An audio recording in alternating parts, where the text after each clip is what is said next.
Вы знаете, как говорить это, как читать это? Пожалуйста. С другом. С другом, да? С другом. Why the? Anyway, Из Франции. Из Франции. Из Франции. Окей. В стране. В стране. В стране. Окей. Goodbye.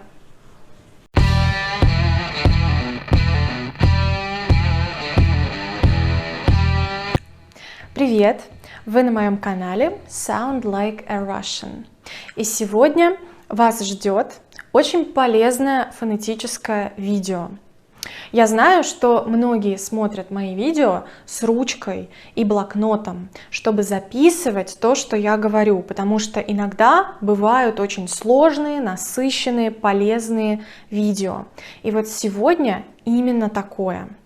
Если вы подписаны на мой канал уже давно, то вы, конечно, знаете, что чтобы разговаривать по-русски без акцента или минимизировать свой акцент, нужно для начала научиться произносить русские звуки действительно по-русски. Другими словами, нужно поставить все звуки. Потом нужно посмотреть, как звуки работают в паре или в тройках, то есть потренировать свое произношение на слогах, да?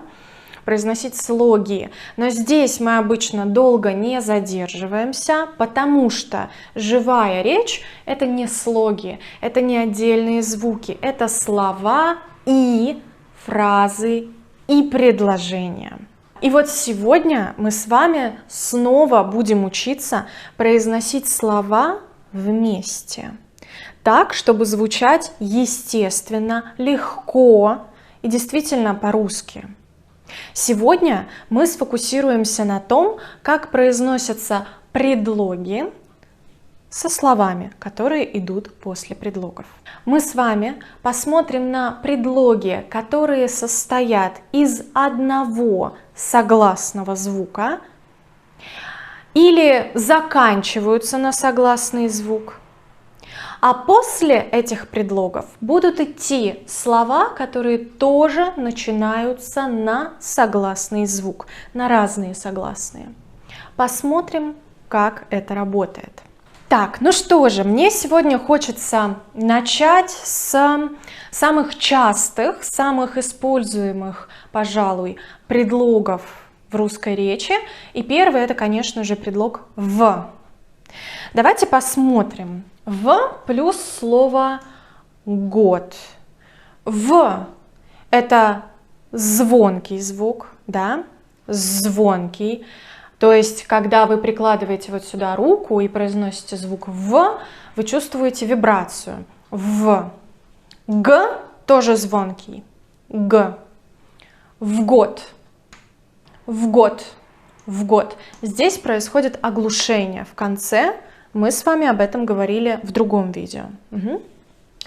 Мы сейчас фокусируемся вот на этом месте. И здесь ничего особенного не происходит. В год. Все. Читаем как одно слово. Дальше. В плюс слово конце. В звонкий, к, глухой. Что происходит? Как вы думаете, русские люди произносят эту фразу в конце? Нет. В конце. В конце. В конце. Ударение падает на последний звук. О превращается в А. Это редукция. Это у меня было в других видео. А вот здесь происходит вот такая ассимиляция. В меняется на свою глухую пару. Ф. В конце. В конце. В руки. Слово «руки» начинается на согласный звук «р». Почему именно «р», вы поймете в конце видео, когда я подведу итог к этому правилу. А сейчас просто наблюдайте. Наблюдайте, прислушивайтесь и повторяйте. В руки. В руки. В.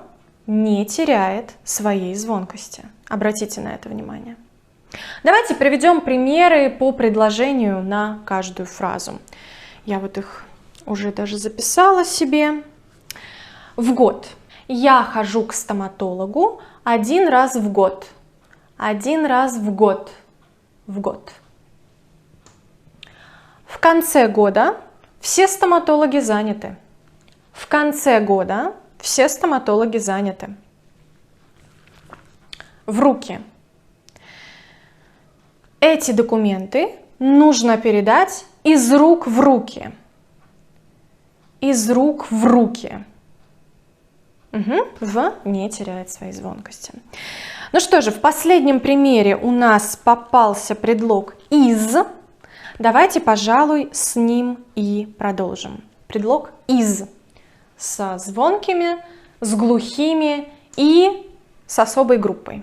Предлог из заканчивается на звонкий согласный. Но как он будет звучать вместе с разными словами? Давайте посмотрим. Из дома. Слово дома начинается на звонкий, и поэтому з не теряет свою звонкость. Из дома. Из дома. Например, я только что вышла из дома. Я только что вышла из дома. Следующий пример со словом, которое начинается на глухой согласный. Себя. Посмотрите, что здесь происходит. Мы произносим из себя. Не из себя, а из себя. Из себя. З превращается в с и смягчается. И получается, мы произносим такой долгий, чуть протягиваем, согласный с. Из себя. Из себя. Он вышел из себя и закричал. Следующий пример со словом, которое начинается на этот раз на звук м. Из Москвы. М не меняет звонкость предыдущего согласного. Мы произносим из Москвы. Я из Москвы. Из Москвы. А теперь давайте-ка с вами посмотрим на то, как ведут себя предлоги, которые заканчиваются на глухой согласный или состоят только из глухого согласного. Итак, посмотрим сначала на эти 3 примера с предлогом к. К. Глухой звук, да? Сначала, как и в прошлых примерах, поставим предлог к со словом, которое начинается на звонкий согласный. В этом случае это согласный д. Что мы получаем? К другу. К другу. Не к другу, а к другу. Глухой согласный к становится звонким. И получается г. К другу. Угу. Сегодня мы идем в гости к другу. В гости к другу. Теперь предлог к перед словом, которое начинается на глухой, согласный с.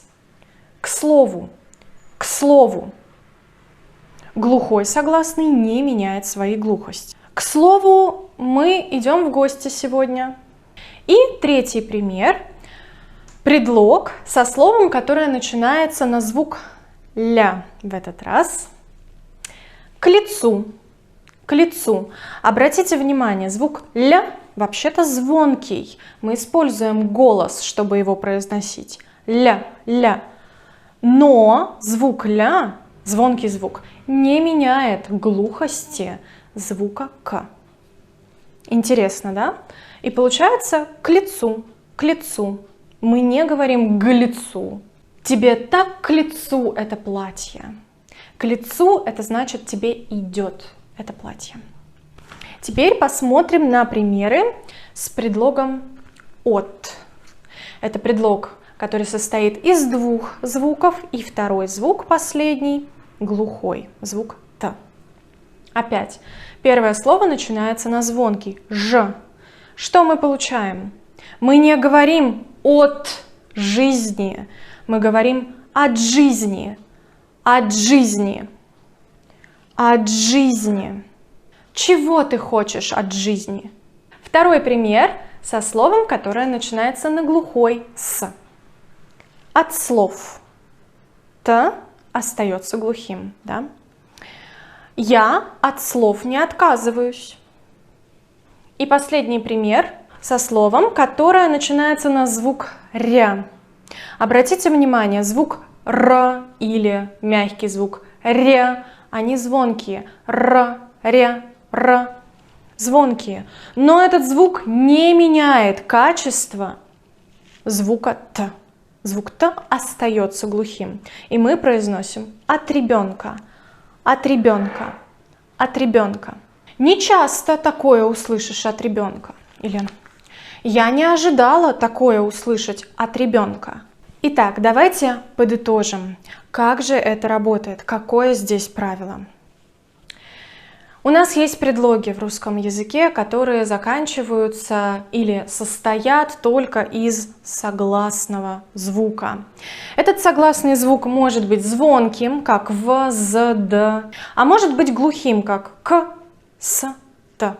Слово после предлога также может начинаться на глухой, а может начинаться на звонкий, а может начинаться на вот эту волшебную группу Л, М, Н, Р, В, Е.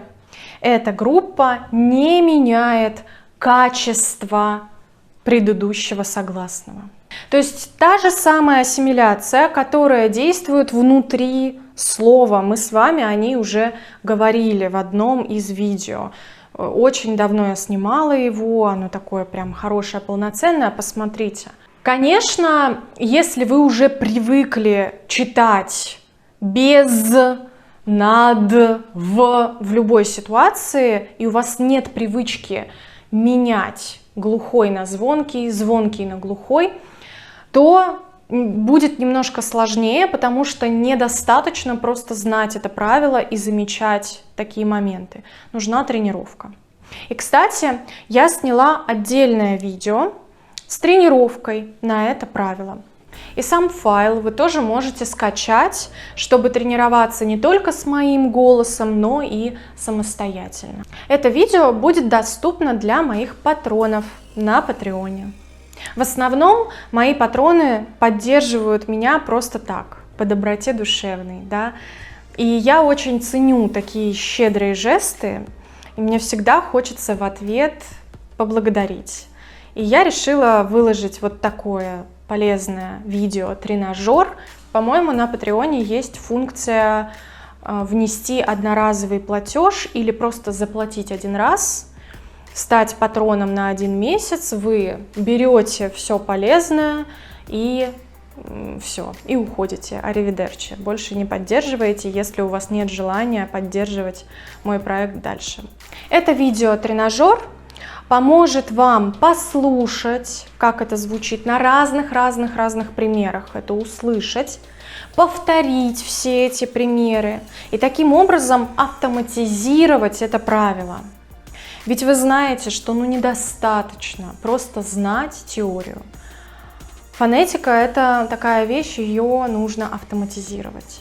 Как и грамматику, как и лексику, конечно, но фонетика – это то, что вызывает в нас стойкую привычку произносить правильно или неправильно. И если вы произносите неправильно, нужно эту привычку менять, а это требует тренировок. Как любой спорт, как танцы, как вокал, занятия музыкой, это требует оттачивания навыков и тренировок. Ссылку оставлю в описании к этому видео. Посмотрите, если вам интересно.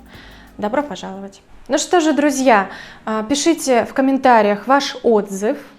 Было ли вам полезно это видео? Была ли эта информация новой для вас? Или вы уже давно все знаете? А я знаю, что многие мои подписчики уже очень прокачаны в сфере фонетики, в сфере произношения на русском языке. Знаю, что сами читают много литературы. Не забудьте подписаться на мой канал, ставьте колокольчик. Говорят, что это важно, чтобы вам приходило уведомление о том, что у меня выходит новое видео. Иначе YouTube, кажется, перестает рекомендовать какие-то видео. Что-то я слышала про изменение алгоритма на YouTube, не знаю. Ну, в общем, подписывайтесь, ставьте колокольчики, ставьте лайки, пишите комментарии.